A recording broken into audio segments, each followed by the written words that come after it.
sa Brother Boy Galingan. Tayo po'y manalangin. Mapagpalang Diyos, sa mabanal sa pangalan mo po aming pinakamamahal na Panginoon, kami po ay taos puso nagpupuri at nagpasalamat sa gintong panataon na ipong ipinagkaloob. Sa kabila ng masungit ang panahon, kami po yung pinagpala na yung dinala sa araw na ito para ikaisambahin namin sa Espiritu ang katuhanan. Salamat o Diyos sa mga buhay na patuon. Namin napakinggan patuloy po. Nagdadagdag ng aming paniwala at pampatayan sa iyong pagkilos sa aming kalagitnaan. At sa hapong ito kami po'y samahan at pagpalain sa pakikinig ng iyong banal na salita na pagkain namin kaluluwa sa panalangin namin gagalang mga ebangelista, Will Estrada Almeida, at iyo pong pangunat ng isan ang iyong balingkod. Ako po'y sa ganang akin walang magagawa, sabat ako iyong gamitin na maging dalo yung pagpapalang espiritual sa pamagitan ng Ebanghelyo ng Kaligtasan sa makapangyarihang pangalan po. Aming pinakamamahal na Panginoon, ito po ang aming samot panalangin, aming sasaway ang alinlangan di pagkaunawa ni Basata sa aming kalagitnaan. Kasaot in Jesus' name. Hallelujah, hallelujah, hallelujah. Purihin po ang ating pinakamamahal na Panginoon, sa pinakamataas sa pagpuri, pagluluwalhati, pagdakila at pagsambay tangi po lamang sa ating pinakamamahal na Panginoon sa Kristo. At double honor, respect sa ating beloved evangelist, Will Estrada Almeida, sa buong sambayan, ating gagalang mga evangelista, sa mga bad children, sa lahat ng mga anak, manugang, apo, at sa lahat po ng pinagpala o gininto ang turo na ating ginagalang na Assistant Pastor Les Almeida, na dito po tayong lahat nahubog ang paniwala at pampataya at mga daling hapon sa aking mga co-preacher, co-worker, sa lahat po ng mga mang-awit, instrumentalist, sa lahat po na aking mga kapatid sa mahal na Panginoon. Magandang pinagpalang hapon po. Lahat po magsabi ng praise the Lord. Purihin po ang ating pinakamamahal na Panginoon. Salamat sa kabila po ng may bagyo o masungit ang panahon. Tayo po ay kinawat kinabagan. Tayo po ay nakapunta sa sambahan para sambahin ang Diyos sa Espiritu at katotohanan. Kaya nga habang tayo po ay may kala at may pagkataon, ito po ay tungkol natin samantalin ang panahon na ating gawin ang tungkol natin sa mga Panginoon. Kaya nga tayo po'y laging magbantay sa ating kaligtasan sapagkat di natin alam araw-araw sa ating pamumuhay kung ano ang magaganap o mangyayari. Kaya sa ating kalagayan ngayon na binagyo ay hindi natin alam kung ano po ang nangyari na sa ating ibang kababayan. Pero salamat, tayo po ay patuloy iniingatan, ginagabayan, pinapatubayan ng mahal na Panginoon Diyos. Kaya nga, tayo po'y wala pa sa langit, tayo naghihintay sa pagbalik ng mga Panginoon. Kaya ang tungkol natin, pagtrabaho natin ating kaligtasan na may takot at panginig. Kaya ang sabi, tayo po'y makipagbaka ng mabuting pakipagbaka natin pampataya. Para huwag po tayo manghina o malupaypay, mayroon po tayong dapat gawin. Ating panghawakan, tingnan ang ibibigay ng mahal na Diyos na buhay na walang hanggan. Aklat po tayo ng unang Timoteo 6, dito po sa versikulo 12, at susundan po natin ng Isaiah 50, 5, 2 at 3. Dito po tayo sa unang sulat ni Pablo kay Timoteo, Kapitulo 6, talatang 12. Makipagbaka ka ng mabuting pakikipagbaka ng pananampalataya. Manangan ka sa buhay na walang hanggan, na dito'y tinawag ka at ipinahayag mo ang mabuting pagpapahayag sa harapan ng maraming mga saksi. Amen. Kaya nga, ito po ang ating panghawakan na ang sabi ng banal na aklat na tayo'y makpagbaka ng mabuting pakipagbaka ng pampataya. Ano po ang dapat natin gawin para hindi tayo manghina o paypay, mga kapatid? Na ang sabi ng aklat, manangang ka sa buhay na walang hanggan, na dito ay tinawag ka. Bakit tayo pinilit hinirang sa daigdig na ito? Dahil tayo po ay nais ng mahal na Diyos bigyan ng buhay na walang hanggan. Kaya ang sabi, manangang ka. Ang sabi, di tayo tinawag ng para tayo punta sa langit. Kaya manangang ka, na dito'y tinawag ka upang ikaw ay magmanang buhay na walang hanggan. Kaya nga marami po ang mga ibang manampalataya, kahit pinagpala ng mahal na Diyos, nawawala pa sa kamay ng Diyos na buhay dahil hindi niya pinangahawakan yung pangako ng Diyos na buhay na walang hanggan. Subalit tayo tinawag ng mahal na Diyos para tayo po ay magmanang buhay na walang hanggan. Kaya kailangan po na ating laging panghawakan ang pangako ng mga Panginoon, ating tinan yung pangako ng mga Panginoon na ibibigay sa ating buhay na walang hanggan. Sa daigdig nating gagalawan, tunay po at normal sa atin ang may pagsubok, may pagtutwid, may paglilinis, may kapaghihatian, may karamdaman, may kalungkutan, dahil tayo nasa lupang ito. Sa daigdig na ito, na dito tayo po tinitingnan ng mahal na Diyos kung nais nating tayo'y makapunta sa Kanyang kaharian. Kaya kailangang ipagtrabaho po natin ang ating kalitasan. Kaya nga ang sabi ng Aklat, tayo po pinagpala, binago ng mahal na Diyos, pinagayang karamdaman, iningatan, niligtas. Anong sabi? Ipapahayag natin, ipatututuo natin. Dahil naganap sa atin ang tunay na himala at pagpapala dahil tayo'y tunay na anak ng Diyos na buhay. Dati po, hindi nagaganap sa atin. Dahil tayo po hindi naglilingkod sa ating pinakamamahal na Panginoon, tayo po'y nakakakilala sa Diyos sa salita, sa gawa, hindi natin nagagawa ang kalooban ng Diyos. Kung kilala man natin ang mahal na Panginoon, talagang sa salita lang. Pero naway huwag maganap sa atin na tayo na maanak ng Diyos na tinawag pinili, huwag nawa ang puso natin malayo na sa Panginoon. Dahil minsan, hindi napapansin na ibang Kristiyano na ang kanilang puso malayo na sa Panginoon. Bakit? Kahit minsan nakakasamba, kahit nakapag-praise the Lord, hallelujah, pero malayo ng puso niya sa mga Panginoon. Minsan sa pagsamba, naglalakbay ang kanilang diwa o wala ang kanilang diwa sa mahal na Panginoon.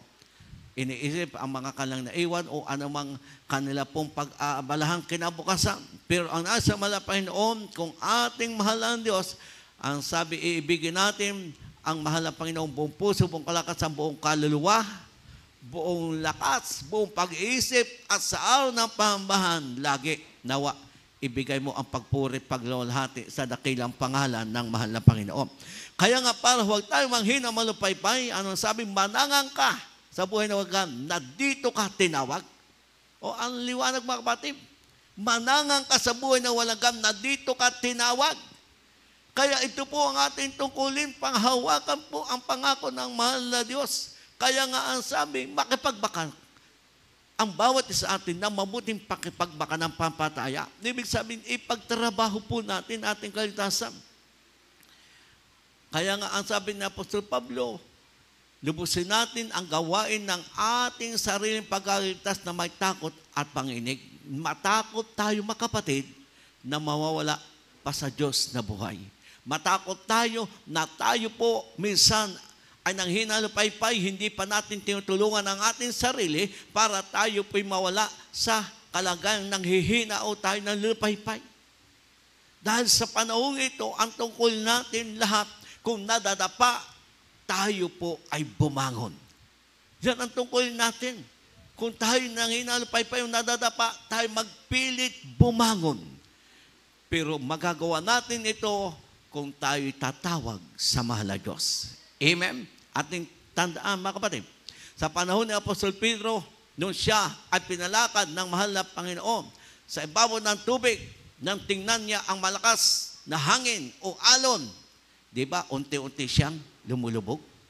Minsan ang buhay natin ganun. Kahit tayo ay matagal na sa mahal na Panginoon, tayo po, minamahal, pag tinitingnan natin kaliwat kanan, likuran, yung mga pangit na dumating sa ating, yung pagtutuwid, paglilinis, yung kahirapan, yung karamdaman, di ba? Minsan tayo'y nawawala unti-unti sa presensya ng mga Panginoon. Tayo nanghihina, nalupaypay. Pero anong ginawa ni Pedro? Nung siya'y lulubog na, siya'y tumawag sa mahal na Panginoon. Di ba, nung tumawag siya sa mahal na Panginoon, inabot agad ng mahal na Panginoon ang kanyang kamay. Kaya hindi siya lumubog. Ganun po ang kalaga natin.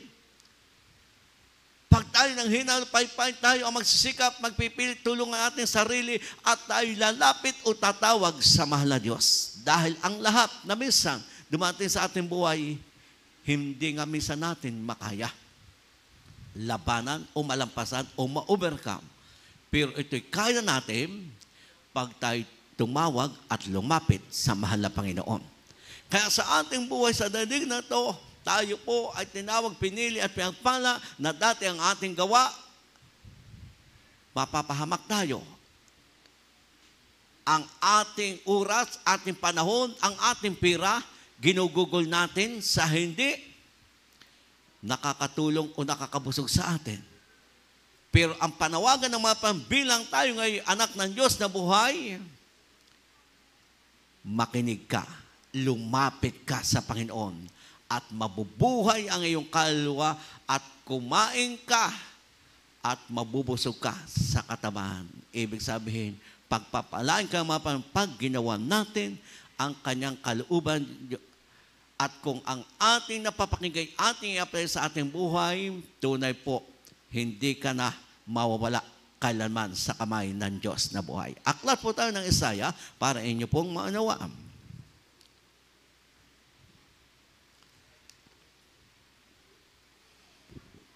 Dito po sa aklat ng propeta Isaiah, Kapitulo 55, sa talatang 2 at 3. Dito po sa 2. Ano't kayo nangangugugol ng salapi sa hindi pagkain, at ang inyong gawa sa hindi nakakabusog. Inyong pakinggan ako, at magsikain kayo ng mabuti, at mga lugod kayo sa kabataan. Dito po sa 3. Inyong ikiling ang inyong tainga, at magsiparito kayo sa akin. Kayo magsipakinig, at ang inyong kaluluwa ay mabubuhay. At ako'y makipagtipan sa inyo ng walang hanggan, sa makatuwid bagay ng tunay na mga kaawaan ni David. Lahat po'y magsabing, praise the Lord. Ito po, minamahal ang ating ngayon tungkulin. Dati po, kung ating balikan ang ating buhay, ito po, tugma ito. Bakit nagugugol ka sa gawa na hindi makatulong sa iyo o mapapabuti ka? Bakit nagugugol tayo ng pira sa hindi nakakabusog? O, yung lulong sa mga bisyo, sa droga. Diba, hindi nakatulong? Naubos ang kanilang pinagpatuluan ng pawis ng baong pasautang, pero sila po ang napapahamak o nawawalan ng kapapat kagalakan. Pero ngayon, tayo tinawag, pinili ng mga Panginoon. Anong sabi ng banal na aklat? Inyong pakinggan ako at magsikain kayo ng mabuti at malulugod kayo sa katabaan. Atin mo ngayon, tayo na nagsisikap ngayon, gawin ang kalooban Diyos, pakinggan ang salita ng Diyos, i-apply natin sa ating buhay. Diba? Tayo unti-unting pinagpapala, unti-unti nawawala ang ating karamdaman, at unti-unti ngayon tayo po nabubuhay masaya at maligaya na naglilingkod sa mahal na Diyos. Kaya ito po'y panatiliin natin habang tayo po ay naghihintay sa babalik ng mahal na Panginoon na ang sabi ng baklat, inyong pakinggan ako at magsikain. Ang salita ng Diyos, napagaan ating kaluluwa, ating pakinggan, ano yung tayo'y kakain, i-apply natin sa ating buhay o tanggapin natin ang salita ng Diyos, at ano sabi, malulugod kayo sa katabaan. O, ibig sabihin, kayo po unti-unti o tayong lahat ay pagpapalain ng mahal na Diyos sa material, pinasal, espiritual na pagpapala, at anumang ating kalagayan, ating maasahan, kailanman hindi tayo iiwan, pababayaan ng mahal na Diyos. Kaya ito po ang ating pong dapat gawin. Sapagkat sa ating dating kalagayan, hindi pa tayo mga pataya, ay napakalinaw na ang sabi ng binasa, ano't kayo nagugugol ng salapi sa hindi pagkain at ng inyong gawa sa hindi nakakabusog. Hindi pinapakinabangan. Ito po ang dati ating buhay. Nagugugol tayo ng gawa o buhay sa liputan at kalayawan na sabi hindi nakakabusog. Ibig sabihin, tayo po ang napapahamak. Nagbubunga ng kaguluhan, ng karamdaman. At ang sabi, ang pira na ating ginugugol dati sa hindi po nakakabusog. Ano ang naging bunga? Diba? Naging problema sa iba, naging karamdaman sa iba. Pero ngayon, salamat sa mahal ng Diyos, tayo nagugugol ng gawa at ng ating pira at oras at panahon sa paglilingkod sa mahal na Diyos. Na ang ating gagawang ito ngayong minamahal, nagtitipon tayo ng kayamanan sa langit. Sapagkat ito po ang nais ng mga Panginoon, na ang sabi, magtipon tayo ng kayamanan sa langit, huwag sa lupa, sapagkat may tanga, may kalawang, sapagkat kung saan naroon ang iyong puso, doon dumoroon ang iyong kayamanan. Amen? Kaya atin pong patuloy po gagawin ang kalooban ng Diyos sapagkat tayo po ay naghihintay na lang sa pagbalik ng mahal na Panginoon. Kaya anong sabi ng banal na aklat ating babasahin? Ating nakita, ating natikman ang kabutihan at biyaya galing sa mahal na Diyos. Sapagkat tayo po ay tunay kinawa at kinabagan ng mahal na Panginoon. Aklat po tayo ng awit, 34, 11 at hanggang 14. Kung nais natin ng kapayapaan ng buhay, ito po ang ating gagawin.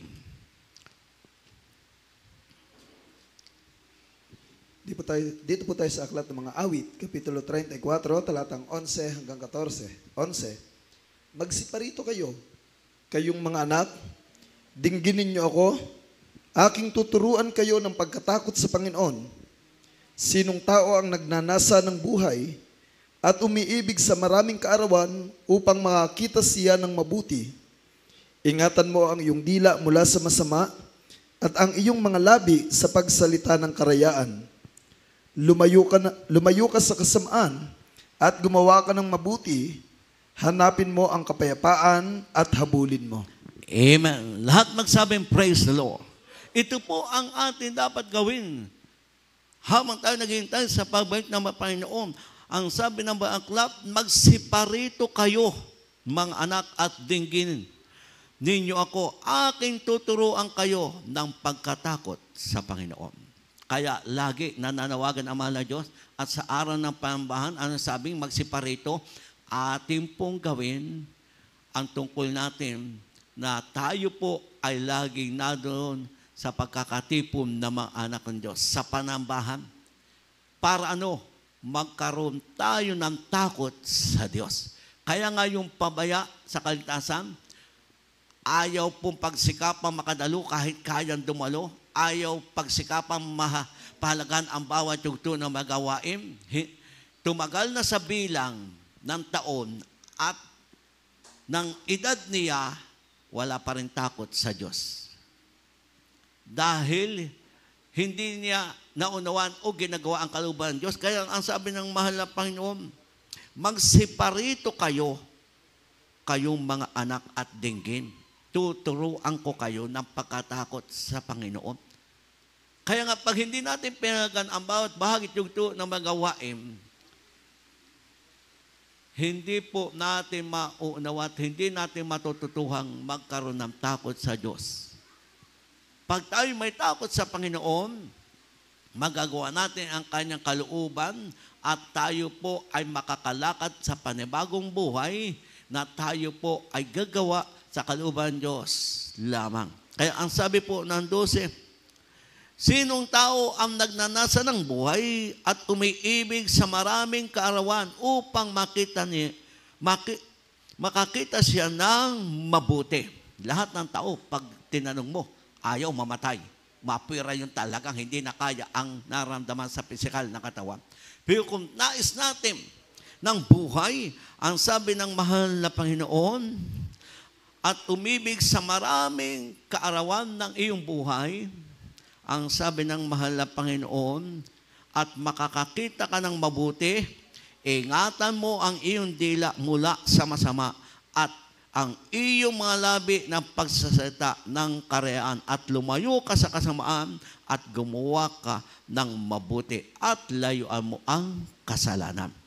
Kung nais natin ng buhay, kung nais natin humaba ang ating buhay at makita natin ang mabuting araw at sa araw natin pamumuhay ang mabuti ay ating tanggapin, ano sabi? Lumayo ka sa kasamaan.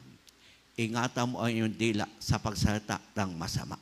Kaya bilang tayo mga anak ng Diyos, ang alam nating mali at sala, huwag po natin gawin. Kung nais natin ng buhay at makakita ng marami pang araw o makita natin ang mabuting bagay at ibibigay ng mahal na Diyos na mabuting bagay. Kaya ang sabi, lumayo ka sa kasamaan. Ingatan natin ang ating dila sa pagsalita ng masama. Kaya nga, huwag po tayong pabigla-bigla at huwag tayo po, mga kapatid, bumalik sa buhay na dati nating gagawa na ito po ang magpapahirap sa atin at mag-aalis sa atin ng kaperkagalakan. Kaya ang sabi ng Banal na Aklat, sa Kawikaan po tayo, pakibasa na ang 3 talata, Kawikaan 3, 17, 18, balik tayo ng awit po mga kapatid, 34, 8 at 9, unang Timoteo 6:14. Kawikaan po muna tayo. Dito po sa Aklat ng mga Kawikaan, Kapitulo 3, sa talatang 17 hanggang 18. Ang kanyang mga daan ay mga daan ng kaligayahan, at lahat niyang mga landas ay kapayapaan. Di ba sa 18? Siya ay punong kahoy ng buhay sa mga nangahawak sa kanya, at mapalad ang bawat isa ng mamalagi sa kanya. Amen. Awit po tayo. Dito po sa Aklat ng mga Awit, Kapitulo 34, sa talatang 8-9. O inyong tigman at tingnan ninyo na ang Panginoon ay mabuti. Mapalad ang taon na nanganlong sa Kanya. Dito po sa 9. O mga takot kayo sa Panginoon, kayong mga banal niya, sapagkat walang kakulangan sa kanila na nangatatakot sa Kanya. Amen. Timoteo tayo, pakibasa.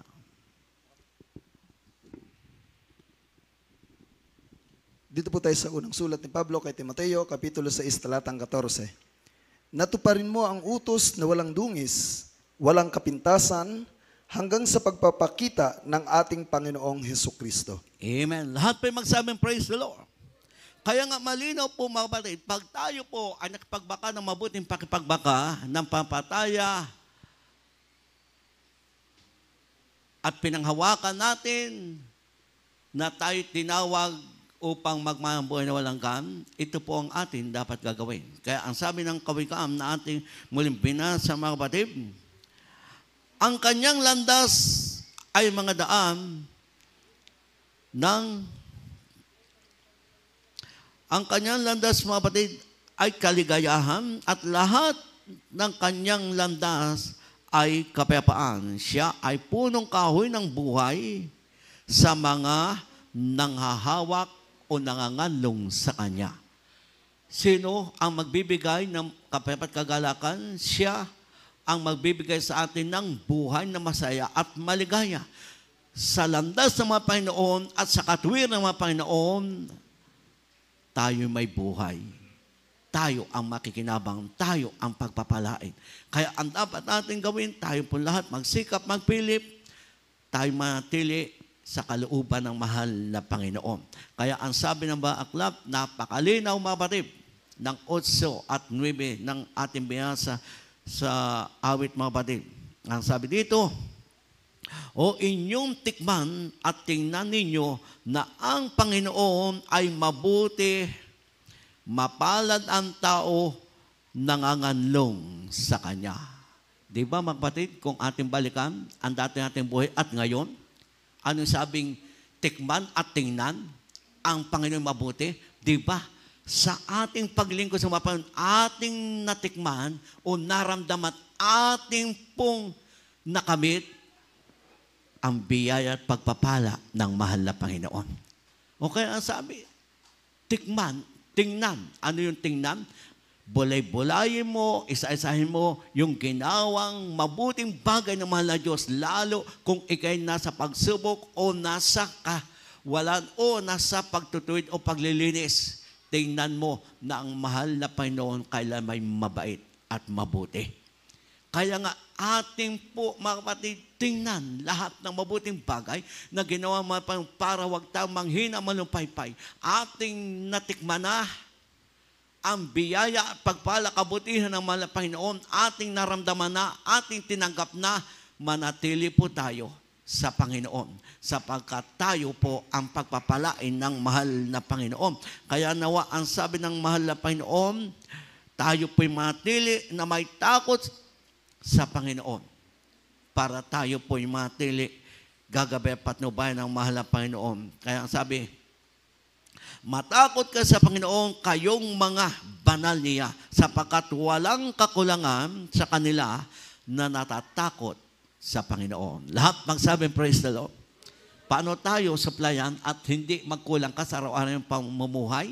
Anong sabi?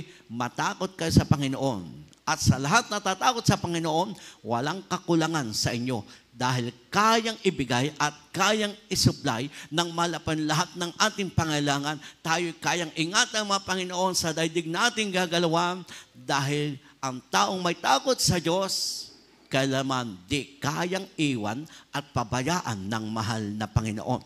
Lahat po magsabing praise the Lord.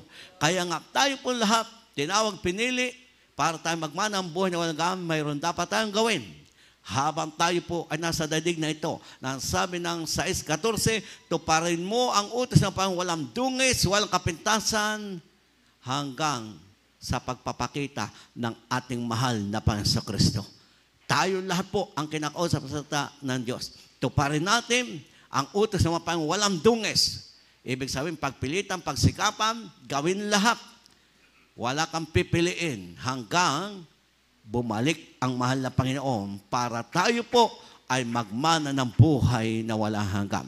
Tayo po tumayo at ay awit ng isang awitin dahil totoo po na ating naranasan ang kabutihang mga Panginoon. Kaya ang sabi, inyong tikman at tingnan ang Panginoon ay mabuti sa lahat nanganganlong sa Kanya.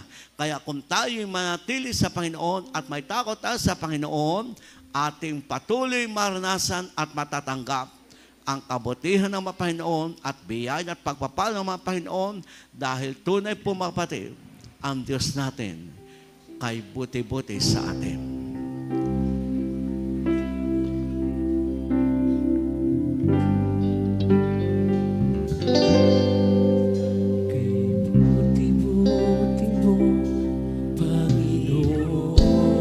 Hallelujah! Sa lahat sa bawat harap, ika'y laging tapat kung Hallelujah, God! ang ikaw ay magpasawalang hanggan. Kay buti-buti mo, Panginoon. Hallelujah! Salamat sa iyong kabutihan, aming naranasan, aming natatanggap, aming nakakamayan. Ay, ikaw ay Diyos na mabait. Ika'y laging Diyos na mabait. Ika'y tapat sa amin. Salamat sa iyong awa at kapal. magpasawalang hanggan. Hallelujah! Pinupuri, sinasamba kita, dakilang Diyos at Panginoon. Tunay nga ika'y walang katulad, tunay nga ika'y di nagbabago. Mabuti ang Diyos na sa akin ay nagmamahal. Pinupuri, sinasamba kita,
Diyos sa iyong kabutihan.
Hallelujah, hallelujah, hallelujah. Malinaw, mahal namin sana ang awitin. Mabuti ang Diyos na sa atin nagmamahal. Kaya nawa, tayo lahat, naranasan natin ang kabutihan ng mahal na Diyos. Atin natanggap lahat ng biyaya at pagpapala. Nawa tayo lahat lalong magsikap na tuparin ang kanyang utos na walang dungis, walang kapintasan hanggang sa pagpapakita ng mahal na Panginoon o tayo kukunin niya para tayo makatiyak na magmamahal ng buhay na walang hanggan. Tayo po lahat, may mahal, ay manalangin po sa hapon ito sa lahat po ng ating po mga pangailangan. Tayo lumapit na may paniwala, may papataya, na walang mahirap, walang imposible sa mahal na Panginoon. Hallelujah. Mapagpalang Diyos sa mabanal sa pangalan mo po, aming pinakamamahal na Panginoon, ng pa kami lumalapit sa tronong biyaya. Sa Panginoon pangalan ng Pastor, nakita mo po ang bawat pangailangan, kahilingan, pag sumamo, daing ng bawat isa, iyo pong ibigay, ipagkaloob sa malang pamaraan. Kami po lahat ay panghawakat at kahit dagdagan ang aming pag-ibig, paniwala, papataya na aming magawa ang ibang kalooban at kami iyong masumpang walang dos, walang kapintasan sa iyong pagbalik. Huwag mo po kaming iwan, pabayaan, kawat kabaghan ang aming mga mahal sa buhay, aming makababayan na sila po sa huling panahon ito'y makakilala sa iyo at makapaglingkod sa iyo sa lahat. May karamdaman, pagaling po, may problema at mo.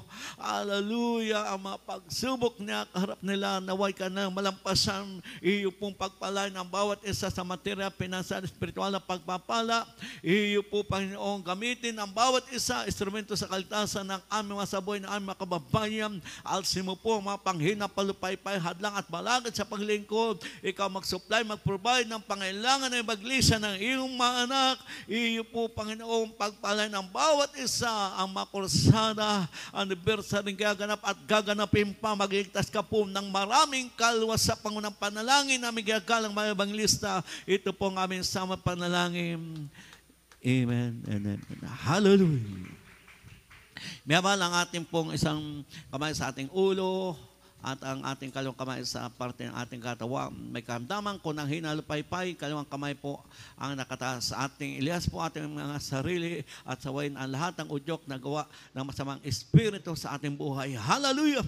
Mapagpalang Diyos sa mabanal sa pangalan po, mapasama sa saway lahat ng demonyong karamdaman, nagpapahirap, ang demonyong karamdaman, sakit sa puso, sakit sa baga, asmara, yung high blood, ulcer, cancer, leukemia, diabetes, epilepsy, panghina, palupaypay, kahirapan, kalungkutan, kasaot.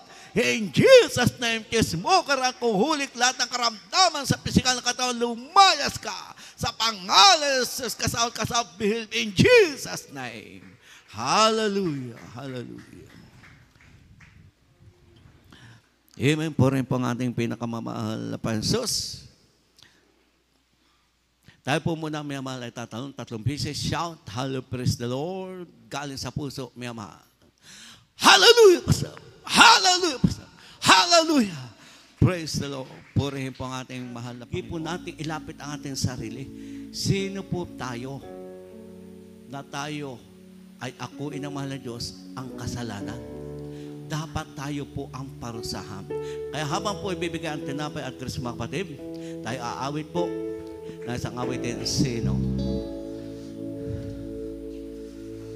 Tayo po lahat, isentro natin ating puso at kaisipan.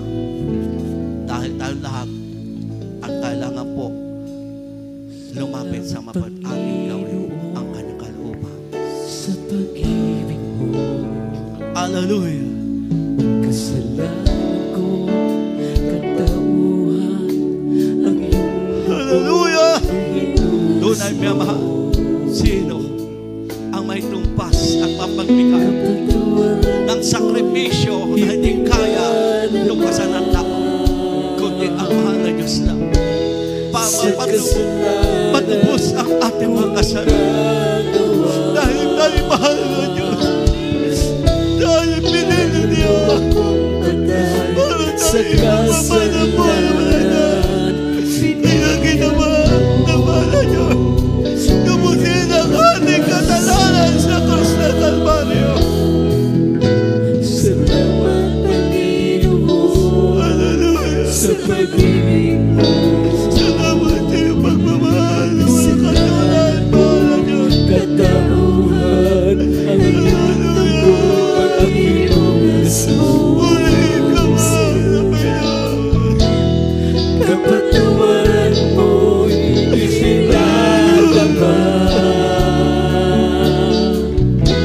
sa kasalanan kong nagawa. Kaluluwa kong patay sa kasalanan, binigyan mo ng pag-asa. Sino ang may tutubas ko sa'yo dito sa daigdig? Ang buhay mo'y binigay upang ako ay masagip. Sa'yo lamang, Jesus, buhay ko'y iaalay. Ikaw lang ang pupurihin hanggang sa walang hanggan.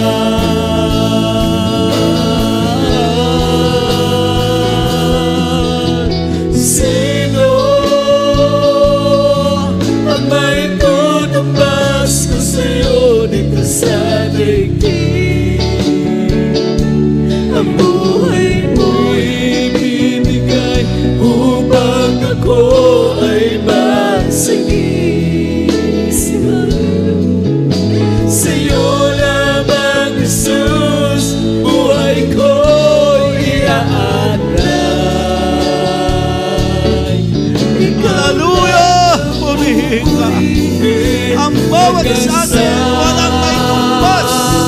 Pag-ibig kapagiran. Ang tanlan ay tinubos ng mahal na Diyos. Kaya ang ating bigay ating buhay sa mahal na Diyos. Sino Hallelujah! ang may tutumbas ko sa'yo dito sa daigdig? Ang buhay mo'y ibinigay upang ako ay masagip. Sa'yo lamang, Jesus, buhay ko'y iaalay. Ikaw lang ang pupurihin hanggang sa walang hanggan. Ikaw lang ang pupurihin hanggang sa walang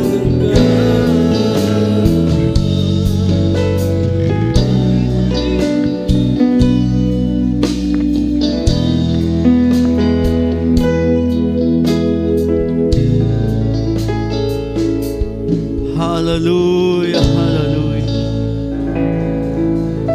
Kaya nga malinaw, may mahal ang mensahe ng awitin. Ang bawat isa sa atin walang maitumbas sa ginawa ng mahal na Panginoong sakripisyo. Na ang bawat sa atin tinubos ng banal na dugo na umago sa krus ng Kalbaryo. para tayo po'y maging karapat-dapat na tunay na anak ng Diyos. Kaya nga po, bago po natin inumin at kainin po, mga kapatid, ang ating pong grapes at tinapay, mga kapatid, ating suriin natin sarili at tayo lumapit na may pagpakumbaba sa harap ng mahal na Panginoon. Aking pong basahin po muna ang isang talata bago tayo manalangin ng pagsisisi para marapati ng mahal na Panginoon ang ating pagsalo sa mahapunan. Hallelujah. Ang sabi po ng aklat ng unang Korinto, may mahal, malinaw po ang sabi ng 11. Ang sabi po, mga kapatid, ng 28 hanggang 30. Datwat siya sa atin ng tao ang kanyang sarili at saka kumain at ng tinapay at uminom sa saro. Sapagkat ang kumakain at umiinom ay kumakain at umiinom ng hatol sa kanyang sarili, kung hindi niya kinikilala ang katawan ng Panginoon. Dahil dito marami sa inyo ang mahihina, mga masakitin at hindi kakaunti ang natutulog. Dito po, mga kapatid, tayo lahat pinapasiyasat ang ating sarili. Bakit dumadating po sa manampalataya, gaano man tayo katagal na sa Panginoon, yung nanghihina o nalupaypay? Bakit nagkakasakit? Bakit may namamatay? Dahil ang sabi ng baklat, pag tayo sasal sa mahapunan, siyasatin natin ang ating sarili bago tayo kakain at iinom. Sapagkat pag tayo kumakain at umiinom na hindi tayo karapat-dapat sa ating paghuhuli supper o mahapunan, tayo kumakain at umiinom ng hatol sa ating sarili. Kaya minsan, tayo po'y nanghihina o na lupaypay o may karamdaman. Dahil tayo pala minsan ay nagkakasala sa harap ng mahal na Panginoon.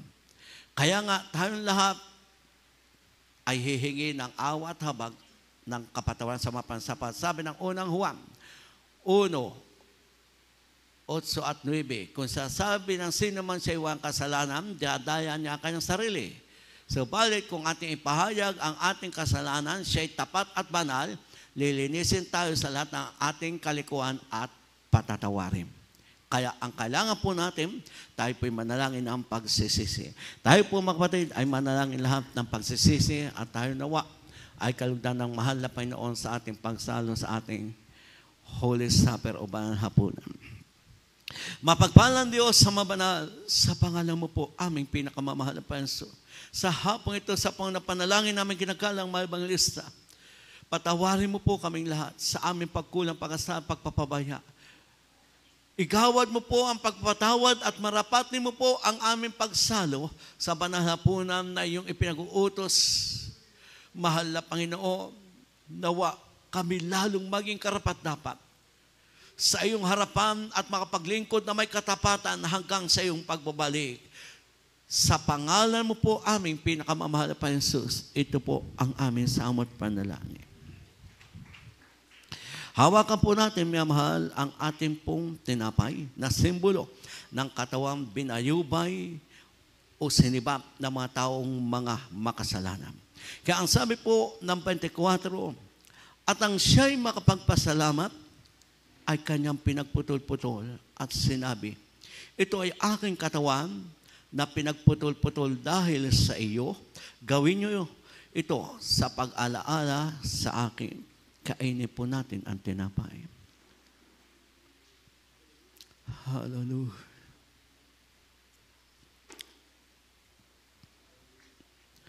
At gayon din naman, hinawakan ang saro pagkatapos na makahapon na sinabi, ang sarong ito ay siyang bagong tipan sa aking dugo.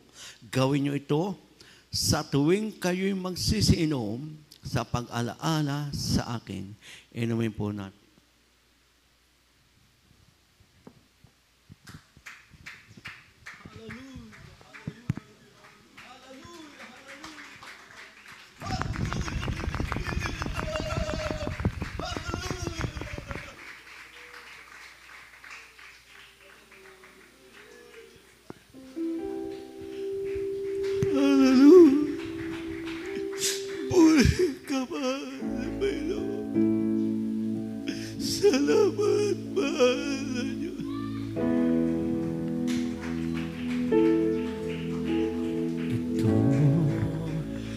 tinapay ng buhay. Hallelujah. Ito ang sarap ng bagong tipan. Yan ang katawang pinayopay. Yan ang dugong itinigis. Ito ang aking patunay. Ako'y kasama ng namatay. Ito ang aking ibahayag na magbabalik si Jesus na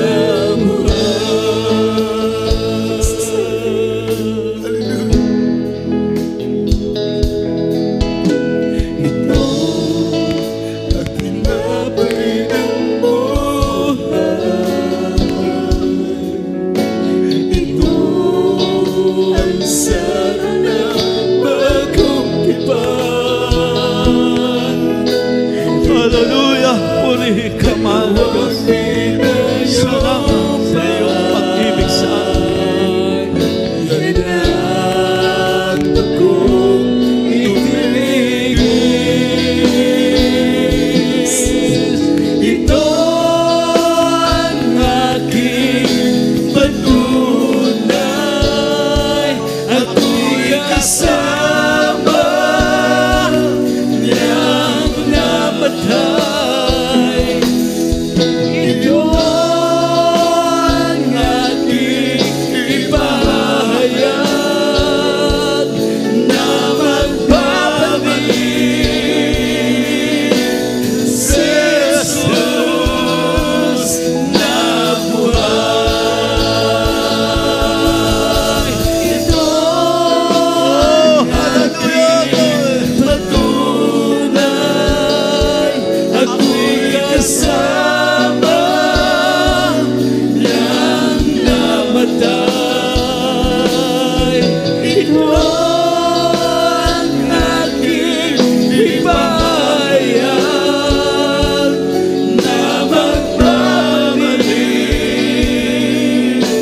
si Jesus na buhay.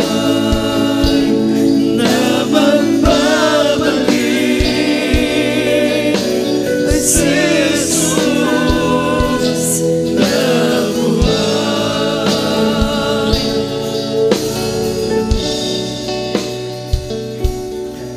Hallelujah, hallelujah. Purihin ka aming pinakamamahal na Jesus. Kaya nga po ating ginagawa ang manhapunan dahil ito'y utos ng mga Panginoon para alalahanin natin ang kabutihan at sakripisyo na ginawa ng pinakamamahal na Panginoon. Kaya tayo po lahat, patuloy po mga kapatid na magsikap, magpilit, ating paalagaan po ang ating tungkulin o ipagtrabaho ating kaligtasan. Kaya tayo magsikap na dumalo ang ating magawain, Miyerkules, Biyernes, Linggo, tayo magdalangin ng sa isa't isa at patuloy po tayo magbahagi at mag-share ng kabutihan ginawa ng mahal na Panginoon. At kagaya, may mahal, pag tayo Holy Supper, tayo po ay nagkakaluwa